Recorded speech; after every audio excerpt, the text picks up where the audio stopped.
energy, the energy when she presented her first book. The moment she started reading, the entire room fell silent. Everyone wanted to listen to her. Everyone wanted to listen to what she said, as if she would have the answers, as if she would hold the key to something. No one can ever change seats with her. This is what she thought. Now you have made it. Now people see you as what you truly are. This is what you always wanted. She kept encouraging her. This was her motivation, and this is what she enjoyed in her first book release. This was the moment when she could grab herself. This was the moment where she was overflooded with self-confidence, and no one would ever take it away from her. This was the moment when Jane was born, when the author Jane was born. No one ever should doubt her. How far she came. This is what Jane thought. And she almost forgot it. She almost forgot the feeling it comes with. This was her new home. This feeling of having made it, this feeling of having accomplished it, this feeling was her cushion. This feeling then made up for all what she could not experience before, because Jane, this was final. She had to cut ties with her past. No, this was her new home. And sometimes after this first book release, and the feeling, it lasted for very long. But even though in her new home, and this new home was this feeling, and there was not more, even then she sometimes felt that this new home felt dull. This was always the bad side of it, and Jane knew it. She could not keep things for long. She could not conserve a feeling so that she could nourish from it over and over again. She could not preserve any notion, anything, any joy, any bliss, and even if it is sadness, she could not keep it for long. It would sooner or later fade, the taste of it, and then Jane would need a new kick, a new motivation, a new feeling to fill herself. It is like that she cannot fill her mind, her thoughts with it, that she cannot be this woman, this person for a long time. Jane then feels herself drowned, feels her life again monotonous, without any joy, void. And then she thought about home. She thought about homeliness, what it was to be, to feel home. And Jane misses home, even though she convinced herself that this is her home, this is Jane Reynolds, the book author, this is her life now. But yet it still feels dull. It still feels without love.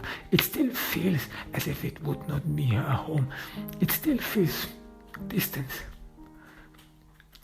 She still feels the distance. She still feels that this still needs, or that she is still in the phase of getting to know her world, of introducing herself to the world, to this new world, as adapting to it, that she's still in the process of adaptation. And this is mind-boggling occasionally for Jane. How long will it take? How long will it take until she has forgotten her past, until she has forgotten the ties to her past, until there is only Jane Reynolds? She's thoughtful, because she does miss her home. She does miss the tie. It is not easy to just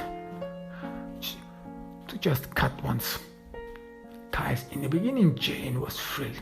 Jane was thrilled to start a new life, to start a new opportunity. This was what she was destined for. She always knew it. She was always destined to accomplish great, and the only thing she needed was stamina. This is what she accomplished, and she had stamina. She waited for it, and then finally opportunity mixed with chance struck. It was the very moment she then succeeded. She then accomplished it. And how far she came, but somehow she still has not lived up in this, has not really filled the room of a new femdom. Everything is still new. She imagines one party Nancy gave. This was a party after her first book release. She was a known name then. The news media and everyone had reported on her, a new rising star, a new author meets the world, meet her. And she enjoyed all these articles about her. She read them and reread them. She enjoyed every word of it. It was her they were talking about. This woman she had become, this famous woman, was now the word on the street, was now the topic in every literary circles. Her new book, and she in person, Jane actually did never really wanted to talk about the book or discuss the book. No, she wanted to talk about herself, what she sees in herself, what she is, who she is, her plans, her dreams, what she wants in life. This is what really interested her, because it was still like a new life, this new femdom. It was still on the making. It was still a process she had not figured out to that point, because before that, because she became famous, her dreams, her wishes, they were entirely different. She had a different perspective to the world, but then things changed, and one has to adapt accordingly. Jane thinks to herself, one has to adapt one's dreams, one's wishes. There is a flood of new possibilities that comes with this new femdom, that comes with all her new life.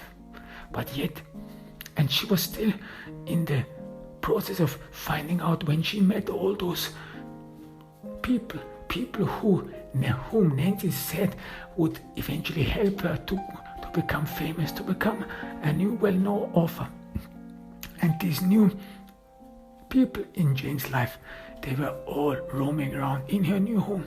And Jane really liked this home, enjoyed this home. This was one of her great feelings, this feeling alone, which made her feel at home, because Jane really jumped from feeling to feeling. She still was not attached to objects, but this feeling of being something special. This was her home. And in this home she bought herself. Nancy helped her with the purchase. This was her new life, and she really enjoyed the rooms, the ample rooms, the apartment. It's just great. The apartment is her home, and she even bought a lot of stuff she actually did not need or didn't know she would ever need, but she wanted to fill this empty space, this room. She wanted to fill these rooms of this apartment with new life, with her life, with Jane Reynolds. Jane Reynolds should be everywhere. Jane Reynolds should flood every room. Jane Reynolds, the star, the author. Jane Reynolds, everyone writes about. Jane Reynolds, everyone admires. Jane Reynolds, who has written this great novel. Jane Reynolds, she is unique and a name to conjure with.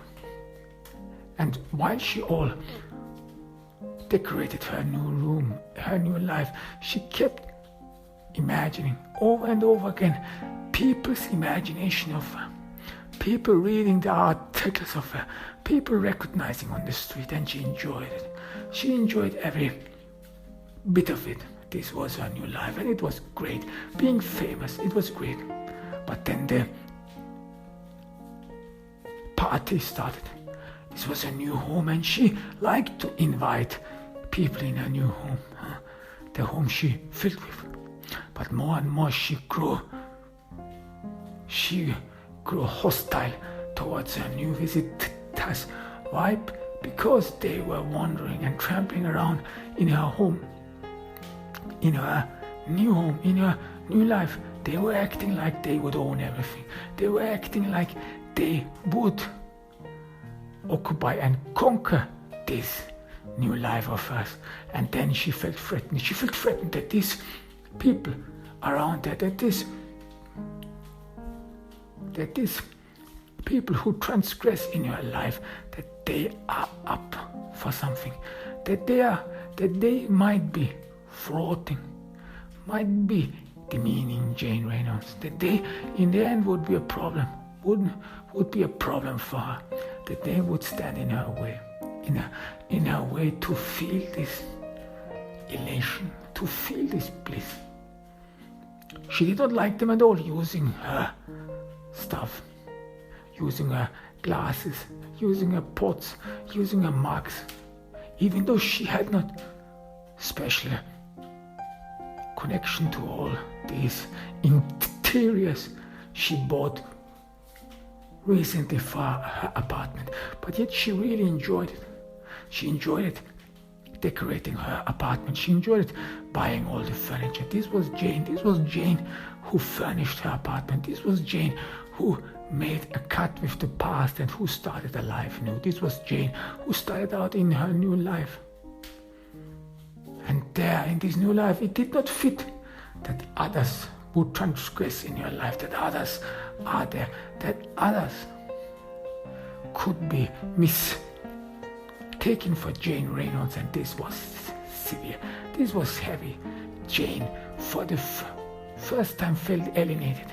For the first time, she felt that she could lose it all, that she could be sidelined. Well, she was this offer. People would not recognize her anymore. People would not know her anymore.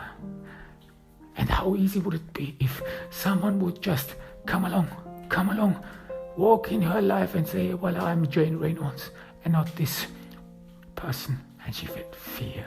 She felt madness. She hated Nancy for this party, for that party. That party was a stupid idea, letting people she did not know in her private life, letting people she did not know touch her stuff, grab them, fingerprint them, annex them, conquer her life. And it felt pain. It felt painful. Jane felt pain. This was not what she expected. This was not what she thought, and yet she still tried to be polite, tried to be courteous. These were in the end admirers, she thought, or people she worked with, was supposed to work with. She didn't want to be that woman who is mad about nothing because it was stupid, wasn't it?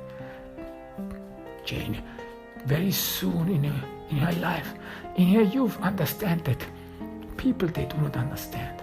People, they do not appreciate stuff. There are people who use objects carelessly. People who cannot see the enjoyment of an object, of a thing. People who appreciate nothing. And Jane looks down on them. Jane never understood those people, those stupid ones who come along and say, well, they would not appreciate any material object. They would not fancy any material object. They would live a life beyond material needs. How stupid this thought was. What a stupid thought. What a stupid ideology Jane always thought. No, for her, an object is there to be appreciated. It is a symbol. It is a symbol for more. It is a symbol of enjoyment. And all these people in Jane's apartment, they did not enjoy anything at all. And again, she felt uncomfortable, as if she would not be at home in her own place, as if she would not. And and could not be this Jane Reynolds, as if she could not start in